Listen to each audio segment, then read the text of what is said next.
paz de Jesus, o amor de Maria e a força do Espírito Santo.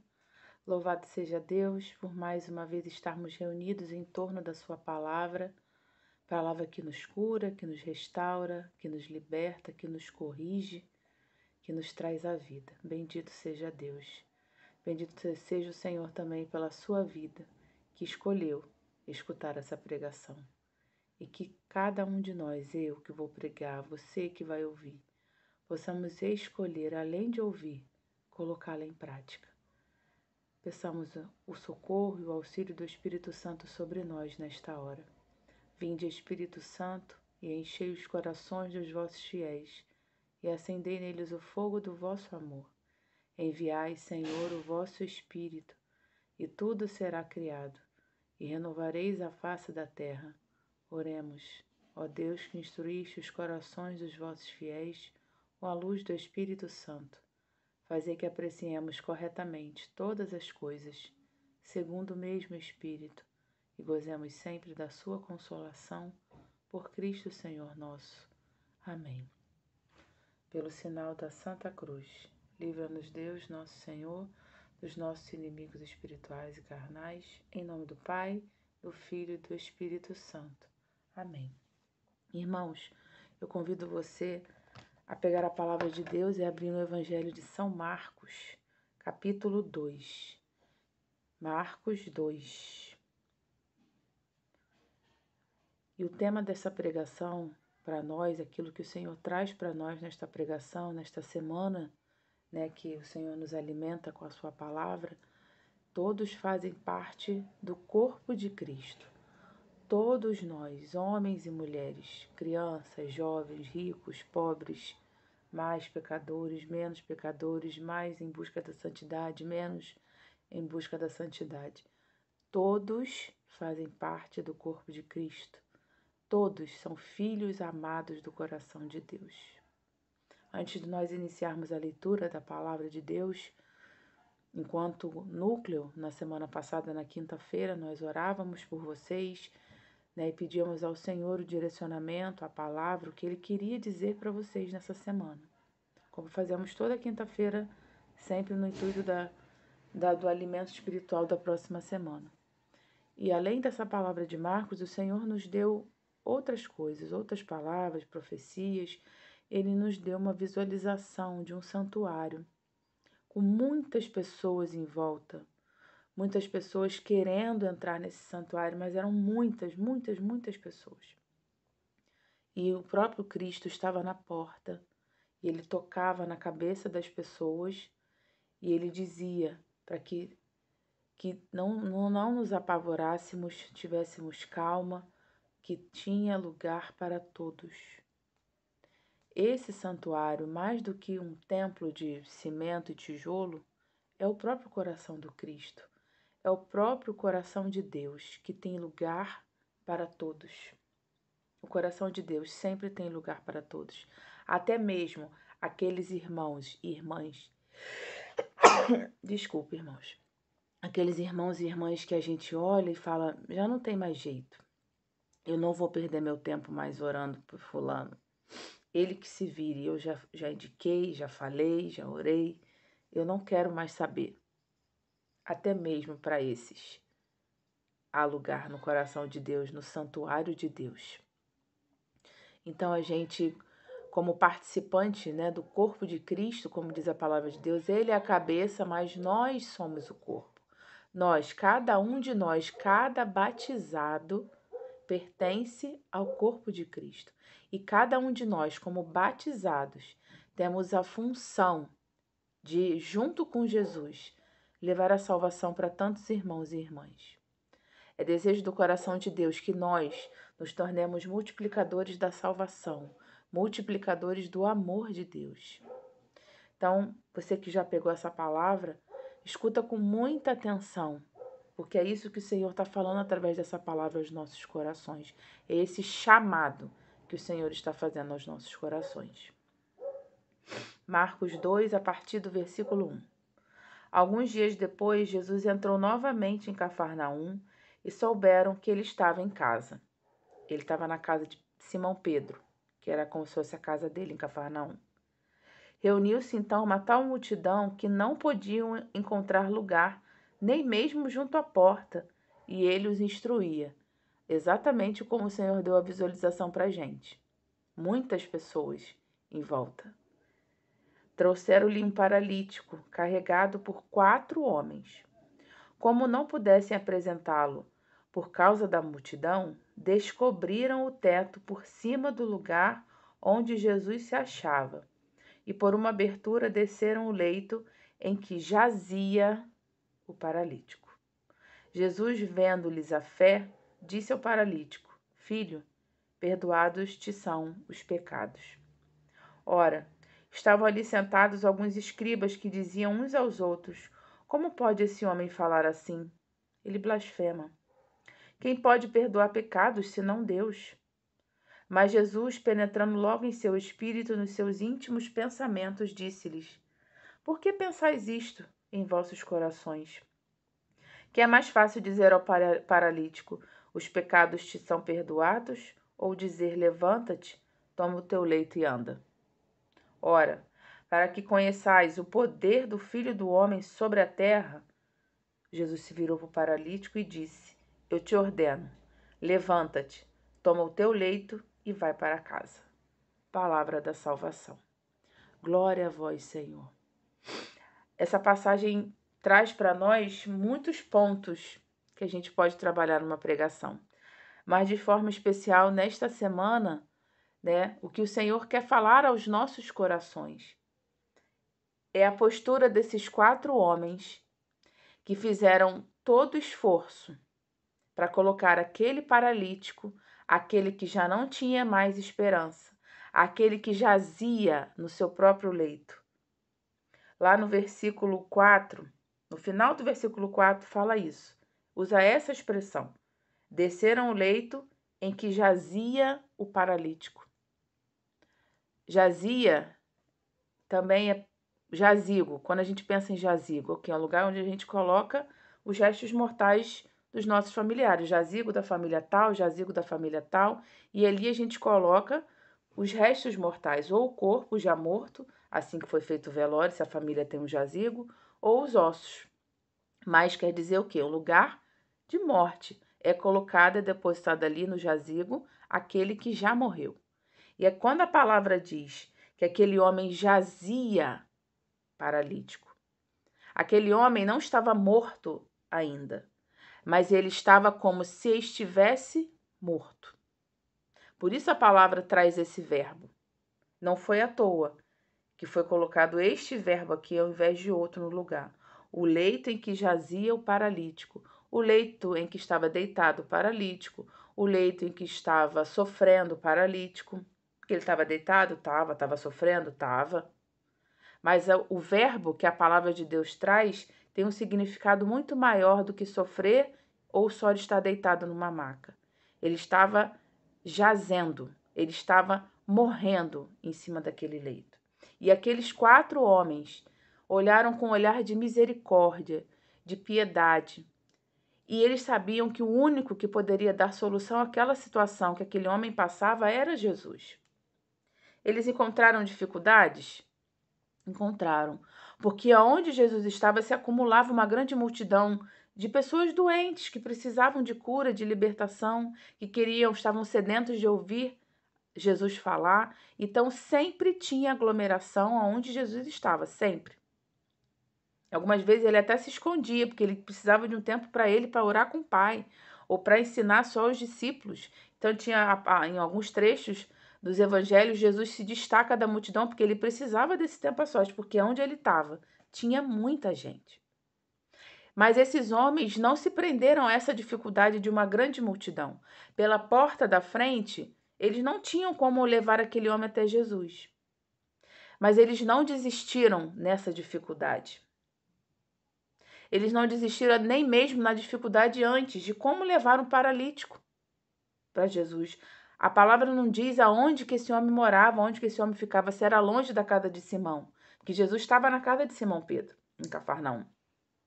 A palavra não diz aonde que esse homem estava, qual era a distância da onde ele estava para onde Jesus estava.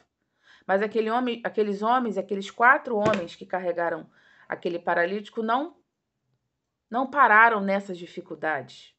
A distância entre o paralítico e Jesus, quando conseguiram chegar na casa, aquela multidão, que eles não iam conseguir colocar aquele homem pela porta da frente, e eles pensaram numa solução. A princípio, para nós, a gente lendo, foi fácil abrir um buraco e descer o paralítico. Mas será que era tão fácil assim? Eles tiraram parte do telhado de uma casa. Lógico que não eram telhados como os nossos, com laje, com aquelas telhas pesadas, mas era um telhado. Tinha, como todo telhado, tinha sua estrutura, aquela estrutura cruzada, né, para sustentar o que fosse em cima, precisa de uma estrutura cruzada na vertical e na horizontal. E para aquele leito descer, né, no Evangelho de Lucas fala que era uma padiola. É como se fosse essas macas que hoje a gente vê nos campos de futebol, quando o jogador cai, se machuca, não tem como continuar jogando, né? Que colocam ele deitado naquela esteirazinha, e no caso são 2 homens carregando. Provavelmente nessa época de Jesus era uma esteira maior, né? Um objeto maior, e eram carregados por 4 homens. Subiram aquilo ali, já deve ter sido um sacrifício subir, para que ele poderia ter caído do telhado. Enquanto estavam subindo com ele para poder, depois, quer dizer, abriram um buraco, subiram com ele e depois desceram com ele pelo buraco. Foram muitas dificuldades que aqueles 4 homens encontraram para fazer com que aquele paralítico tivesse frente a frente com Jesus e o perdão dos pecados, em primeiro lugar, acontecesse, e em segundo lugar, a cura da sua própria paralisia. E a gente precisa olhar para esse evangelho e trazer ele para a nossa vida. Até onde eu estou fazendo qualquer tipo de esforço para que os meus se acheguem a Jesus? A gente sabe que há uma dificuldade muito grande nas nossas famílias, principalmente. Quantos de nós, quantos de vocês que estão me ouvindo, só vocês caminham, só vocês buscam a presença de Deus. E o quantas vezes a gente é massacrado, a gente é perseguido, é zombado por causa disso. Mas a salvação é para todos. Como eu falei na visualização que o Senhor nos deu no núcleo. O santuário é para todos. Tem lugar para todos. É desejo do coração de Deus que todos se salvem. Que nenhum de nós se perca. Então o Senhor conta comigo e conta com você. Cláudia, mas como que eu posso ajudar o outro a entrar na presença de Deus? De várias formas. Enquanto a gente busca a Deus, a gente vai pedindo também ao Senhor sabedoria, discernimento, dom da fortaleza, para que Ele vá nos apontando caminhos, formas de trazer aquele familiar, aquele marido, aquele filho, aquela esposa, o pai, a mãe, um amigo, um chefe de trabalho, um vizinho. Tem lugar para todos. Mas o Senhor se faz precisar de nós. E nós, como batizados, como filhos de Deus, como quem já entendeu que o reino é para todos, precisamos fazer a nossa parte. Talvez o perdão que a gente retém para alguém, talvez não. O perdão que a gente retém, que a gente não libera, que a gente não dá, seria uma forma, é uma forma de achegar o outro a Deus. Quando alguém te pede perdão por algo que fez contra você e você se recusa a perdoar, você não está ajudando na salvação do outro, nem na sua própria. O pedir e o dar perdão é um caminho de salvação para nós mesmos e para o outro. É um caminho de salvação para aqueles que estão ao nosso redor e que nem foram eles que nos machucaram, que nos magoaram. Mas como eles convivem, como eles presenciam, testemunham que eu, que sou de caminhada, que fui ferida, concedo perdão àquele que me feriu, aqueles que estão à minha volta conseguem ver Deus em mim, que há salvação sim para a humanidade. Sabe quando as pessoas proclamam, e até mesmo a gente proclama, a humanidade não tem mais jeito. O mundo não tem mais solução. Isso é uma proclamação, isso é uma maldição. E a gente, como cristão, como batizado, como filho de Deus, Não podemos repetir esse tipo de palavra. Não podemos. O mundo está desse jeito porque os seres humanos foram desistindo uns dos outros. Deixamos de amar, deixamos de perdoar, deixamos de nos preocupar. Olhamos mais os nossos próprios interesses do que o do outro. E não foi isso que Jesus ensinou pra gente. Amai. Amai-vos uns aos outros como eu vos amei. Entregue a sua vida pela causa, pela salvação de outras pessoas. Ah, Cláudia, parece muito fácil. Não, eu sei que não é fácil. Eu sei que não é fácil. Mas não é impossível. Nós buscarmos a Deus, nós nos esforçarmos para buscarmos a Deus para o nosso próprio bem, mas também nos esforçarmos para ajudar o outro a buscar a Deus, a trazer luz para aqueles que estão nas trevas. O Senhor disse na sua palavra, se eu não me engano, está em Mateus capítulo 5, ele me recorda aqui agora. Nós somos luz do mundo e sal da terra. Foi ele que afirmou, vós sois a luz do mundo e o sal da terra. Foi o próprio Cristo que afirmou isso a nosso respeito. Se o próprio Cristo diz que eu sou luz, por que não ser luz? Por que não lutar junto com meu irmão para chegarmos juntos ao céu? Não pertencemos a esse lugar. Somos cidadãos do céu. Ninguém foi criado por Deus para ir para o inferno. Nem o próprio demônio. Porque ele foi criado por Deus porque ele era anjo, um anjo de luz, que se rebelou contra Deus. Então, nem ele, no princípio, foi criado para ir para o inferno. Ele decidiu por ele mesmo, ele fez a sua escolha. Se rebelou contra Deus. Nenhum filho de Deus foi criado para ir para o inferno, para ficar perdido. Esse paralítico era uma situação de doença, de enfermidade física. Mas quantos paralíticos há ao nosso redor, irmãos? Quantos paralíticos na alma? Quantos paralíticos, quantos escravos do pecado? Quantos prisioneiros do mal que estão à nossa volta, que moram debaixo do nosso teto? E a gente simplesmente lava as mãos como Pôncio Pilatos fez. Eu já cansei. Eu não aguento mais.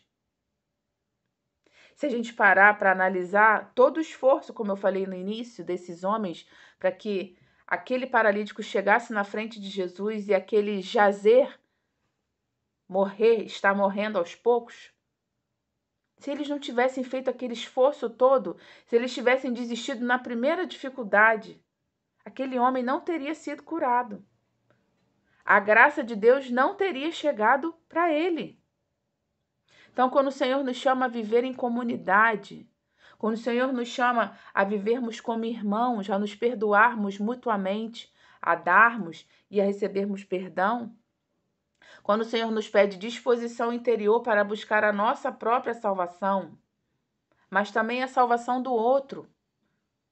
Ninguém é feliz sozinho. O céu não foi feito de pessoas individualistas. Não. Então, quando a gente compreende essa verdade, quando a gente entende que nós somos chamados a sermos sal e luz para o mundo, quando a gente entende a nossa primeira missão de batizados, ide por todo o mundo e anunciar o evangelho a toda criatura. Aprendei a viver em comunidade. Anuncia o Senhor com a tua vida para o teu próximo. Não afasta, não rejeita, não desiste da salvação dos teus. Por mais cansativo que seja, por mais humilhante que seja muitas vezes a convivência, porque a gente sabe que há situações de muita zombaria, de muita humilhação, de muita perseguição, a gente sabe disso. Quando a gente proclama a salvação é individual, então cada um que se vire. Eu cansei, eu apontei o caminho, eu falei, agora eu vou buscar as coisas de Deus e vocês que se danem. Tô cansada. Não. Pega de volta. Sabe quando a gente fala assim, chutei o balde? Pega o balde de volta que você chutou. E fala, Espírito Santo, me dá força. Me dá força para viver a santidade da vida comunitária. A nossa família é a nossa primeira comunidade. Ainda tem a comunidade da igreja, a comunidade eclesial, a comunidade do trabalho, a comunidade do bairro. O Senhor não nos criou para vivermos sozinhos, para nos isolarmos, com a desculpa de que eu vou buscar Deus e você não busca. Deus não quer isso para nós. O Senhor nos chama, a cada um de nós. Cláudia, mas eu não sei falar, eu não sei pregar, eu não sei cantar. Pregue com a sua vida. Ame com a sua vida. Essa é a maior pregação que alguém que não tem Deus precisa ouvir e precisa ver. Palavras vazias, o vento leva. Mas testemunho de amor, testemunho de luta pela salvação do outro, ficam, permanecem, criam raízes. E essas raízes fazem que aqueles que a gente luta pela salvação deles, um dia se convertam. E é esse o desejo do coração de Deus. Deus não quer que nenhum de nós se perca, mas Ele conta com aqueles que já o encontraram, para que sejam braços e pernas para que outros sejam encontrados. Então, você busca a sua salvação e automaticamente ajuda outros a buscarem. Não é uma busca fácil, doce.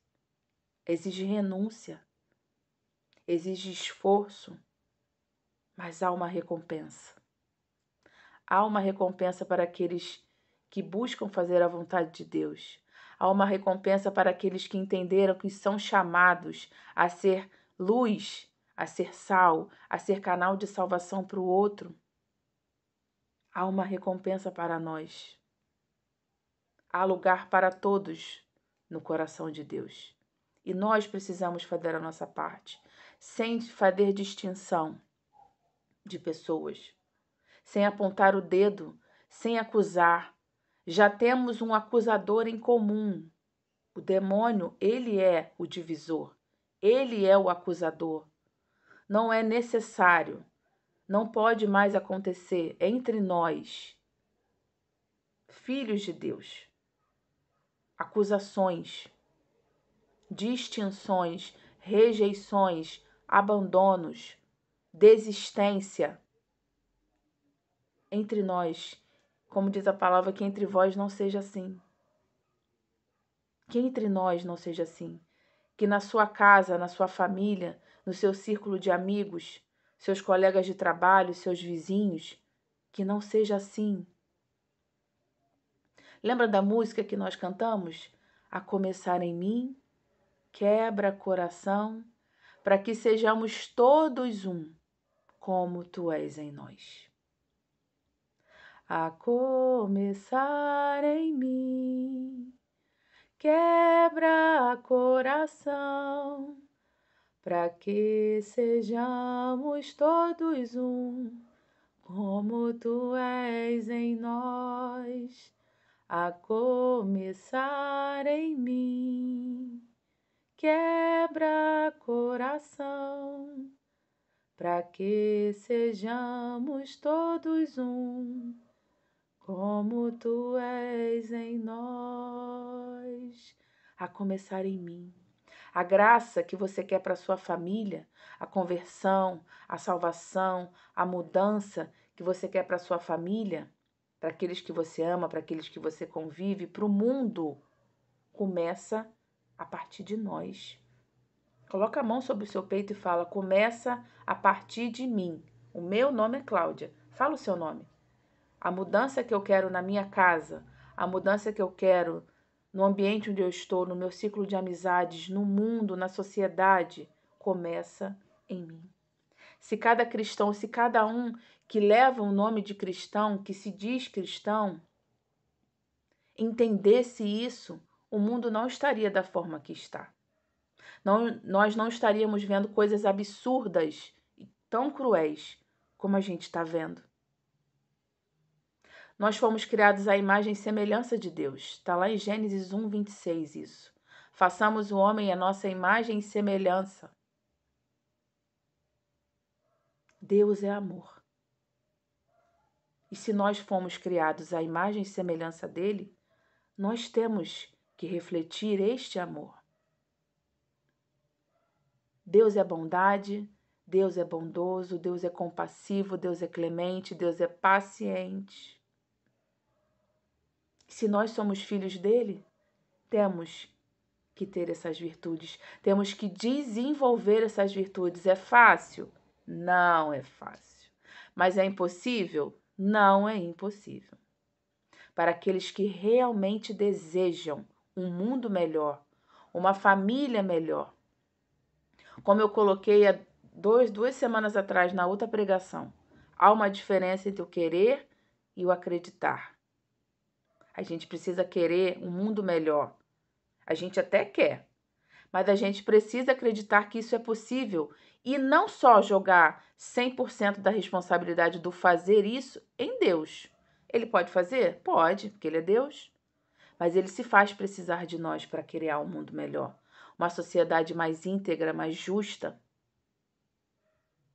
Ah, a política é corrupta. É, mas todo político nasceu numa família. E o que aquela família fez? Não estou culpando pai e mãe de ninguém, não. Mas a gente precisa pensar como o seu filho, como o seu neto, como as crianças de hoje estão sendo criadas. O futuro de amanhã depende de como eles estão sendo criados hoje. E se é uma criança criada num meio de valores cristãos enraizados, de amor, de perdão, de honestidade, de justiça, dificilmente alguém vai se desviar. Pode até se desviar, mas é mais difícil. Então a gente precisa cuidar das nossas pequenas comunidades, a familiar, a da igreja, do nosso bairro, da sua rua, se você mora num prédio, do seu condomínio. A começar em mim, a mudança que eu quero ver no mundo, a começar em mim. A começar em mim a salvação daqueles que eu acho que não tem mais jeito e que eu preciso voltar a amar. E que eu não posso desistir de orar pela conversão dele, mas não só orar, dar o meu testemunho de amor em favor dele, dela. O Senhor pode realizar, mas ele conta com cada um de nós para fazer. Por isso o Senhor nos chama a uma vida comunitária. Comunidade significa grupo de pessoas que têm um objetivo em comum. E se o nosso objetivo em comum, como a comunidade dos cristãos, dos seguidores de Cristo, é a salvação de outros, e a gente faz a nossa parte, o mundo vai se tornar melhor. A gente precisa crer nisso. A gente precisa não só querer, mas acreditar e fazer a nossa parte para que isso aconteça. Há jeito, tem espaço para todos. Tudo é possível ao que crê. O Senhor disse para nós há 2 semanas atrás: tudo é possível ao que crê. E se você crê, e se você busca a sua salvação e a salvação do outro, é possível sim um mundo diferente, famílias restauradas. Como diz a música, povo santo reunido. Amém? Feche um pouquinho os teus olhos e talvez se você tem colocado dificuldade na conversão de alguém, talvez se você já tenha proclamado sobre a vida de alguém, não tem mais jeito, já entreguei na mão de Deus, eu desisto, estou de saco cheio, não aguento mais. Se você já proclamou esse tipo de coisa sobre alguém da sua família, sobre a sociedade de uma forma geral, sobre o mundo, retome a sua postura de cristão, de cristã, de seguidor de Cristo, de imagem e semelhança de Deus, de sal e luz da terra. Retome a sua posição nessa frente de batalha pelo que é certo. Retome a sua posição. Você é batizado. Espírito Santo de Deus, reanima a nossa caminhada. Reanima o nosso zelo, Espírito Santo, nós pedimos a Ti. Que seja realmente a começar em mim a mudança que eu quero ver no mundo, que eu quero ver na minha casa, que eu quero ver ao meu redor. Ajuda-me, ensina-me, derrama sobre mim a Tua graça, derrama sobre mim os Teus dons, os frutos, para que eu possa dar testemunho do Cristo que está vivo no meio de nós e que eu sou parte deste corpo, para que outros que se afastaram, outros que se desgarraram, possam voltar, Senhor. Eis-me aqui, Senhor. A começar em mim, quebra coração, para que sejamos todos um, como tu és em nós. Roga por nós, Santa Mãe de Deus, para que sejamos dignos das promessas de Cristo. Roga por nós, Santa Mãe de Deus, para que possamos seguir o exemplo do teu Filho, o teu próprio exemplo. Lutarmos pela nossa própria salvação e a salvação do outro. Ave Maria, cheia de graça, o Senhor é convosco. Bendita sois vós entre as mulheres, e bendito é o fruto do vosso ventre, Jesus. Santa Maria, Mãe de Deus, rogai por nós, pecadores, agora e na hora de nossa morte. Amém. Levanta-se Deus, por intercessão da bem-aventurada Virgem Maria, de São Miguel Arcanjo e de toda a milícia celeste, que sejam dispersos seus inimigos e fujam de sua face todos os que vos odeiam. Em nome de um Deus que é Pai, Filho e Espírito Santo. Amém. Que a alegria do Senhor seja a nossa força para prosseguirmos, para continuarmos. Amém.